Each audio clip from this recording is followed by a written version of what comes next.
Pinellas Park, Florida, a quiet suburban town where teenagers navigated love, heartbreak, and high school drama. But beneath the surface of ordinary life, a storm was brewing. Rachel Wade, a fiery 19-year-old waitress, had fallen hard for Joshua Camacho, 19-year-old, a smooth-talking young man who thrived on attention. But she wasn't the only one. Sarah Ludemann, an 18-year-old high school senior, believed Joshua was her future. What started as jealous texts and bitter confrontations turned into a full-blown feud. Neither girl was willing to back down. And on one fateful night, their rivalry would explode into a shocking act of violence, one that would change everything. Before we dive into this case, we'd appreciate it if you could take a moment to like and subscribe. Your support means a lot. Let's get started. Pinellas Park, Florida, a quiet, suburban town just outside Tampa. Two young women, living vastly different lives, were on a collision course. Rachel Wade was 19 years old, independent and fiercely determined. She had left high school behind, choosing to work full-time as a waitress at Applebee's. She was confident, rebellious, and unafraid to stand her ground. To the outside world, Rachel seemed strong and self-sufficient, but inside, she was vulnerable. She wanted love. She wanted devotion. And for a time, she believed she had found it in Joshua Camacho. Joshua was charming, confident, and magnetic. He had an easy way with words and knew exactly how to make a girl feel special. But Joshua was not the type to commit. He thrived on attention, keeping multiple women interested at the same time. To him, relationships were more about control than love. Sarah Ludemann, a 17-year-old high school senior, had never experienced heartbreak before Joshua. Raised in a strict but loving household, Sarah was innocent, naive, and full of optimism. She believed in love stories with happy endings, convinced that Joshua was her future. Unlike Rachel, Sarah hadn't yet learned the painful lesson that love could be deceptive, that devotion could turn into obsession. Rachel had once been the center of Joshua's world, but that time had passed. Now, it was Sarah. And Rachel wasn't ready to accept it. What started as a simple rivalry quickly escalated into an all-consuming feud. Rachel and Sarah were no longer just two girls dating the same boy. Their relationship with Joshua had become a battleground, a test of dominance. Rachel sent Sarah hostile text messages, filled with anger and threats. Sarah, confident in Joshua's affection, responded by flaunting their relationship on social media, knowing it would get under Rachel's skin. The tension didn't go unnoticed. Friends, classmates, and even family members saw the hostility growing. But instead of defusing the situation, many added fuel to the fire. They took sides, whispered gossip, and repeated insults. The high school hallways became a war zone, where every glance, every post, every encounter carried unspoken resentment. Rachel's anger deepened. The late-night phone calls to Sarah became more aggressive. Sarah, for her part, brushed it off. She believed Rachel was jealous, bitter, unable to accept that Joshua had moved on. To her, Rachel was nothing more than an ex-girlfriend clinging to the past. She laughed at Rachel's threats, dismissing them as empty words. But Rachel's rage wasn't just words. It was growing into something uncontrollable. The more Sarah flaunted her relationship, the more Rachel spiraled. The rivalry became an obsession, consuming Rachel's thoughts, dictating her actions. She wasn't just angry, she wanted revenge. She wanted Sarah to feel the pain she was feeling. Joshua, the cause of it all, never intervened. He watched as the two women fought over him, enjoying the attention, the power, the control. He never tried to stop the hostility, never warned either girl of the danger that was building. The warning signs were everywhere. The heated exchanges, the aggressive messages, the threats. But no one believed it would go beyond teenage drama. No one thought it would turn deadly. But words, once spoken, cannot be taken back. Jealousy, once ignited, does not simply fade away. It was only a matter of time before the rivalry reached its breaking point. And when it did, there would be no turning back. It was the night of April 14, 2009. The air in Pinellas Park, Florida, was still, the streets quiet. The day had passed like any other, but beneath the surface, tension was simmering, ready to explode. Rachel Wade, 19 years old, sat alone in her apartment, her mind racing. The rivalry with Sarah Ludemann had reached its boiling point. It wasn't just about Joshua Camacho anymore, it was about pride, about proving she wasn't the one left behind. She had spent months stewing in anger, watching Sarah take the life she once had. Her phone buzzed. Another message, another taunt. The back and forth had been relentless text messages, phone calls, insults hurled in public. Rachel's threats had grown darker, her words more venomous. She had told Sarah to watch her back. And tonight, she was ready to act. Meanwhile, across town, Sarah Ludemann was getting ready for what should have been an ordinary night. She had spent the evening at home, chatting with friends, texting Joshua.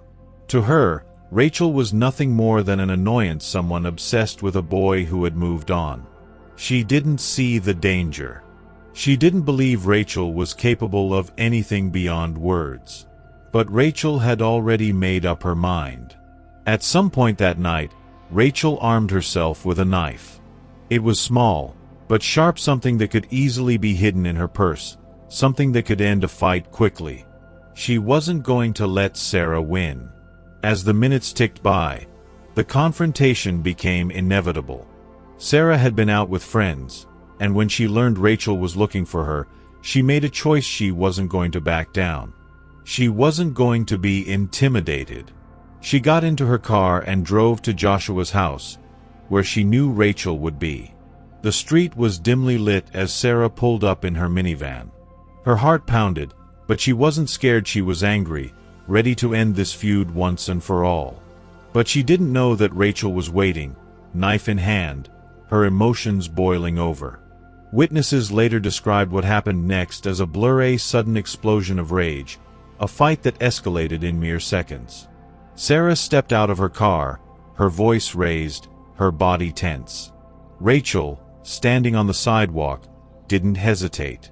She lunged forward, the knife flashing in the streetlights. Sarah had no time to react. The blade plunged into her chest, deep and unforgiving. The force knocked her back, her body hitting the pavement as the pain registered, shock overtaking her senses. Rachel stepped back, her breath ragged. Reality crashed down around her. The fight was over, but not in the way she had imagined. Sarah clutched her chest, the blood spreading fast. Her friends screamed, rushing to her side, but it was too late. The wound was fatal. In a matter of moments, her life was slipping away. The girl who had laughed off the threats, who had believed she was untouchable, was now gasping for air, her body growing weaker with each passing second. Rachel didn't run. She stood there, staring at what she had done. The rage that had driven her to this moment was fading, replaced by something colder. Fuck. Fear. Regret. Sirens wailed in the distance. The flashing lights painted the street in red and blue. Neighbors peered out from behind curtains, drawn by the commotion. Within minutes, police officers surrounded the scene, ordering Rachel to drop the knife. She obeyed, her hands shaking. Sarah was rushed to the hospital, but the wound had been too deep, the damage too severe. She was pronounced dead shortly after arriving. A teenage girl, full of life and love, taken in an instant all over a boy who had never truly cared for either of them. Rachel was placed in handcuffs, her fate sealed. The girl who had once been so confident, so sure of herself, now stood frozen, staring into the flashing lights of the police cars. There was no more rivalry, no more fighting, only silence. That night, A love triangle turned into a tragedy. A teenage feud had escalated to murder. And as Rachel was led away, she had only one thought: how had it come to this? The night air was heavy with the weight of tragedy. The flashing lights of police cars painted the neighborhood in red and blue as officers secured the crime scene. Sarah Ludemann's lifeless body had already been transported to the hospital, but there was nothing doctors could do. The single stab wound to her chest had pierced her heart, ending her life in an instant. Rachel Wade stood in handcuffs, her body rigid, her face pale. Gone was the fiery rage that had fueled her actions just minutes before. In its place was a quiet, hollow stillness. She had won the fight, but at what cost? News of the stabbing spread quickly. In a town where nothing truly shocking ever happened, this was beyond comprehension. Friends, family, and classmates struggled to process what had just occurred. Social media buzzed with disbelief. Some blamed Rachel, calling her a monster, a jealous ex-girlfriend who had taken things too far. Others blamed Sarah, arguing that she had provoked the confrontation. But the one person at the center of it all, Joshua Camacho, remained eerily silent. Joshua, the young man whose affections had ignited the rivalry, was nowhere to be seen. He had played both sides for months, enjoying the attention, basking in the power of two women fighting over him. And now, with one girl dead and the other facing prison, he simply moved on. Rachel was taken to the Pinellas County Jail, where she was booked for second-degree murder. She sat in a cold holding cell, her mind racing. Just hours ago, she had been a free woman. Now, she was facing the possibility of life behind bars. Sarah's family was shattered. Their daughter, their bright and loving girl, was gone. Her parents were forced to identify her body, an image that would haunt them forever. They had never imagined their daughter would be the victim of such violence. She had been young, full of dreams, ready to graduate high school and start a new chapter of her life. But all of that had been stolen in one senseless moment. As the days passed, Rachel's mugshot circulated across news outlets. Her expression was blank, her eyes empty. People speculated, was she remorseful? Did she regret what she had done? Or was she simply processing the reality of her situation? The trial began months later, drawing national attention. The courtroom was packed, filled with reporters, spectators, and grieving family members.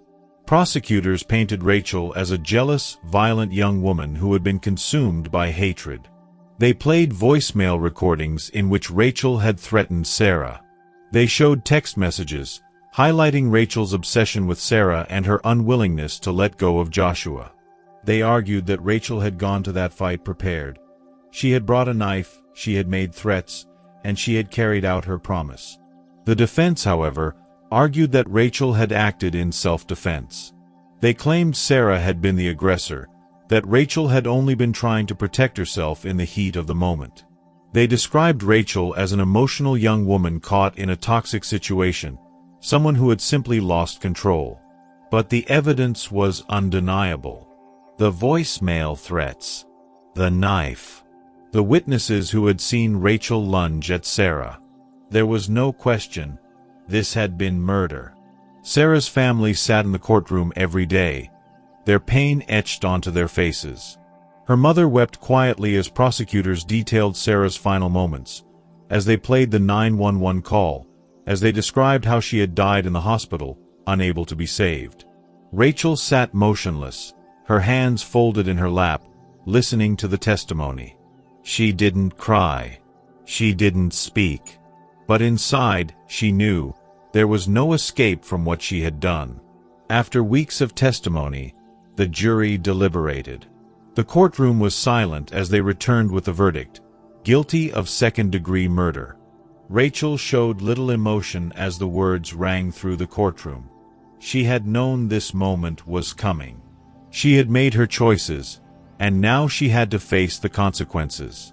The judge sentenced Rachel Wade to 27 years in prison. For Sarah's family, it was justice, but it wasn't enough. No sentence could bring their daughter back. No amount of prison time could erase the pain of losing her. Rachel was led away in handcuffs. Her life forever changed.